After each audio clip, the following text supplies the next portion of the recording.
Tulinda mugole sebo tulinda mugole omugole twamufunye tulinda mugole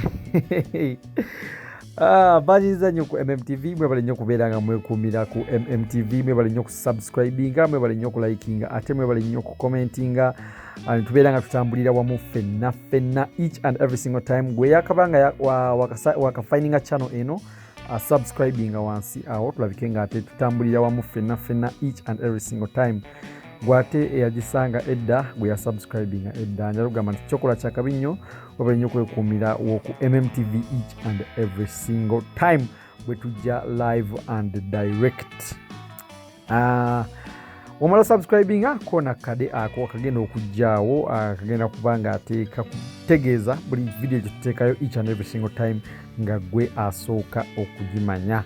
Kakati amawulire agaliwo agassanyu mwana mulenzi Eddy Musuuza n'omuwala oyo gwali naye awo amuyita Queen erinnya lye talyogera eddala naye nga ye Eddy Kenzo n'omuwala amuyita Queen.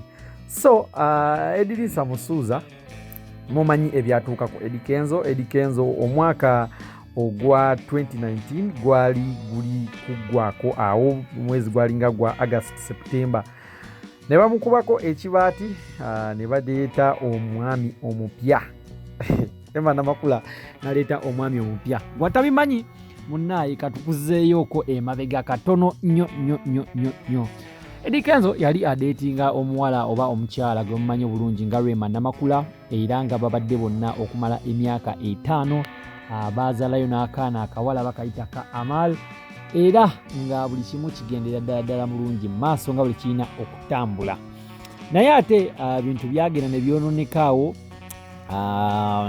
omwaka gwali Rema Namakula ye agamba omwaka gwali gwa 2017-2018 ebintu byayononekerawo. Eddy Kenzo n'abaleka mu nnyumba okumala emyaka 2 okuva 2017 okuva 2017 Eddy Kenzo mbu yali abaleka mu nnyumba ne bawala be babiri Amal ne Maya nga ye Eddy Kenzo yasalawo n'afuna hotel mwe yali abeera nga yafuna n'ennyumba esaidize mu Nnyonyo nga gye yapangisa. Naye Rema Namakula n'ayimba obuyimba obungi nnyo n'agamba obuyimba siri muyembe buyimba bali nkuba busu biki n'ayimba obuyimba bungi awo. Eddy Kenzo agezaako kubeera ng'amuwoninga amugamba Eddy Kenzo munnaye nfaako kubanga bajja kunkuba busu ate onkaabirire tonkabirira nga bankubye busu. Eddy Kenzo munnaye nga tawulira. Eddy Kenzo waatawulira Rema Namakula n'agamba waayi sigenda kwesiba ku mwana munnamasaka kamuvinge on ate neeyongerereyo ddala. N'afuna omwami gwe mumanyi obulungi nga Dr. Hamza Sebunya bwe yali yamuyimbako ddala ne mu kayimba nti nja kubeera mukyala Dr. bw'anaabeera nga Dr. abakazi bannaye. So Rema Namakula na moving on n'agenda ewa Dr. Hamza gye bali kati era gwakyali naye essaawa zineno zinyininyini. Bakola emikola awo omwaka oguwedde nga guggwako ne bakola emikola awo okwanjula basooka ne bakola okwanjula shawa ne kugamba emikolo gyali gy'amaanyi nnyo buli kimu kigenda mu maaso bulungi nga bwe kyali kirina okugenda ne kitambula nga bwe kyali kirina okubeera ng'ate kitambula. Eddy Kenzo yasooka nebintu byamugendera bulungi nnyo n'abeera ebweru eyo ng'akaaba n'agamba mbusimanya tagenda kudda mu Uganda mbusimanya tagenda kukomawo. Sekemuzaka naye n'amutwala mu sipiidi awo ng'amugamba lwaki wali toyagala kwanjula mwana we ndi omwana bamwanjudde kati kakkana wali ogamba mbu oyagala mukazi afaanana nga maamawo genda owase nnyoko byonna mu bijjukira ebyo. Eddy Kenzo n'agamba tagenda kuddamu performinga mu Uganda naye ate munnaye yamala n'akomawo n'aperforminga. Eddy Kenzo ono yagamba yakubye ennyimba nnyingi nnyo nga Semyekozo zitweyagale ennyimba nnyingi zayimbye awo wano nga tannafuna mwana w'abeeri naye yafunye omwana oyo omwana amuyita Queen tukyamunoonyerezako erinnya eddala oyo n'omuwala naye nga ye Eddy Kenzo amuyitira Queen bw'atyo bw'amuyita. Muwala si Munnayuganda muwala mu Togo ava mu nsi ya Togo. Eddy Kenzo yali wali biseera byali mu Ivory Coast biseera bya lockdown nga yakatandika awo ne bamu Eddy Kenzo n'asooka n'agendako mu Togo n'avaayo ate n'addayo mu Ivory Coast. Weebeerera mu Togo ebyo biseera ng'abeera n'oyo omuwala Queen era gw'ayita Queen. Olunaku olwaleero avuddeyo n'amuwa empeta. N'amuwa empeta, n'amwambaza empeta era ndowooza essaawa yonna emikolo agenda kubanga agikwasaganya, essaawa yonna emikolo agenda kubanga ate agita bulungi nnyo ng'agikolako. Yatugamba nti agenda kukola embaga egenda omumenyawo ez'abayimbi bonna eya Jose Chameleone yagikola ng'ayitidde omwana yamukimira mu nnyonyi helikopita yazaawuka ebbanga awo. Eya Bobi Wine bagikola, eya Bobi Wine nayo yaliwo, batambulira ku mbalaasi mu Kampala awo n'emmotoka za limousine.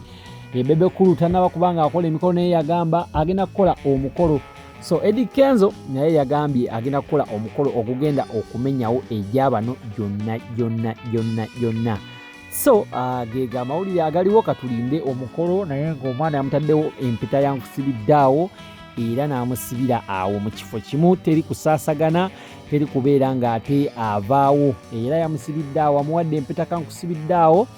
Ndowooza agenda kubeera ng'ate. By the way, Eddy Kenzo taliimu mu Uganda era we twogera essaawa zino taliimu, ali mu ggwanga lya Togo, ali n'oyo omuwala gye yamuweredde empeta eyo. Era buli kimu bagenda kuba bakikwasaganya bulungi nnyo. Weekuumire ku MMTV, tugenda kuba buli kimu tukikutuusaako nga we kirina okubeera nga kitambula, buli kimu nga we kirina okubeera ng'ate kyeyongererayo ddala mu maaso. Nyala tutumirako ku bantu ab'enjawulo abeekuumira wano ku MMTV, tutumirako ku bantu abali e Dubai, abantu abali Abu Dhabi, abantu abali Oman, abantu abali Saudi Arabia, mwena abali mu nsi za Buwarabu, munnaye tubatumiddeko nnyo. Mwebale nnyo kwekuumira ku MMTV, mwebale nnyo tufuula number 1 news bulletin each and every single time. Mwe mutuninga in ne musubscribinga, mwebale nnyo kusubscribinga. Gw'ate atanaba subscribinga nkujjukiza subscribinga wansi awo. Tulina amawulire mangi nnyo agakwatagana ku ba celebrities bo ab'enjawulo nga Bobi Wine. By the way, olunaku olwaleero Bobi Wine akedde mu church e Lubaga awo. Olunaku olw'enkya agenda kubeera ng'ate addamu akwasaganye buli kimu nga we yali akikwasaganya ebya campaign bye, agenda kubeera ng'ate addamu okutambula olunaku olw'enkya olwa Monday. Ennaku z'omwezi zigenda kubeera nga ziri 23. So Eddy Kenzo byebyo ebiva side ewa Eddy Kenzo. Weekuumire wano ku MMTV, tugenda kubanga buli mawulire tugakutuusaako, buli kimu nga bwe kigenda okubeera nga kitambula, buli kimu nga bwe kigendera ddala mu maaso. Kola kimu kya kusubscribinga, bw'omala osubscribinga okoonene ku kade ako akagenda okujja awo, butereevu ojja kubanga omaze okwegatta ku MMTV.